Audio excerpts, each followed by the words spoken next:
जीवन का दर्पण। एक दिन जब ऑफिस के सभी कर्मचारी ऑफिस पहुंचे तो उन्हें दरवाजे पर एक पर्ची चिपकी हुई मिली। उस पर लिखा था, कल उस इंसान की मौत हो गई जो कंपनी में आपकी प्रगति में बाधक था। उसे श्रद्धांजलि देने के लिए सेमिनार हॉल में एक सभा आयोजित की गई है। ठीक 11 बजे श्रद्धांजलि सभा में सबका उपस्थित होना अपेक्षित है।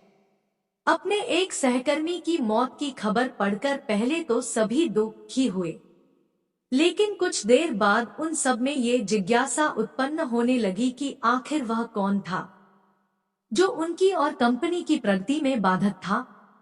11 बजे सेमिनार हॉल में कर्मचारियों का आना प्रारंभ हो गया। धीरे धीरे वहां इतनी भीड़ जमा हो गई कि उसे नियंत्रित करने के लिए सिक्योरिटी गार्ड की व्यवस्था करनी पड़ी। लोगों का आना लगातार जारी था। जैसे जैसे लोगों की भीड़ बढ़ती जा रही थी, सेमिनार हॉल में हलचल भी बढ़ती जा रही थी।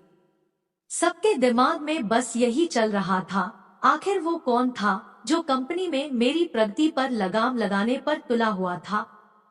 चलो, एक तरह से ये अच्छा ही हुआ कि वो मर गया। जैसे ही श्रद्धांजलि सभा प्रारंभ हुई, एक एक करके सभी उत्सुक और जिज्ञासु कर्मचारी कफन के पास जाने लगे। करीब पहुंचकर जैसे ही वे कफन के अंदर झांकते, उनका चेहरा फक पड़ जाता, मानो उन्हें सदमा सा लग गया हो। उस कफन के अंदर एक दर्पण रखा हुआ था। जो भी उसमें झांककर देखता, उसे उसमें अपना ही अक्स नजर आता। उस दर्पण पर एक पर्ची भी चिपकी हुई थी, जिस पर कुछ ऐसा लिखा था जो सबकी आत्मा को झकझोर रहा था। केवल एक ही इंसान आपकी प्रगति में बाधक है और वो आप खुद है। आप ही वो इंसान है जो अपने जीवन में क्रांति उत्पन्न कर सकते हैं। आप ही वो इंसान है जो अपनी खुशी, अपनी समझ और अपनी सफलता को प्रभावित कर सकते हैं। आप ही वो इंसान है जो अपनी खुद की मदद कर सकते हैं। आपका जीवन नहीं बदलता जब आपका बॉस बदल जाता है।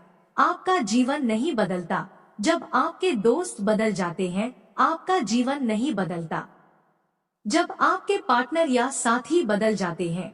आपका जीवन तब बदलता है जब आप खुद बदल जाते हैं।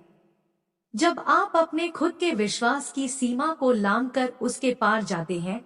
जब आप ये समझ जाते हैं कि आप और सिर्फ आप अपने जीवन के लिए जिम्मेदार हैं, तब आपका जीवन बदल जाता है।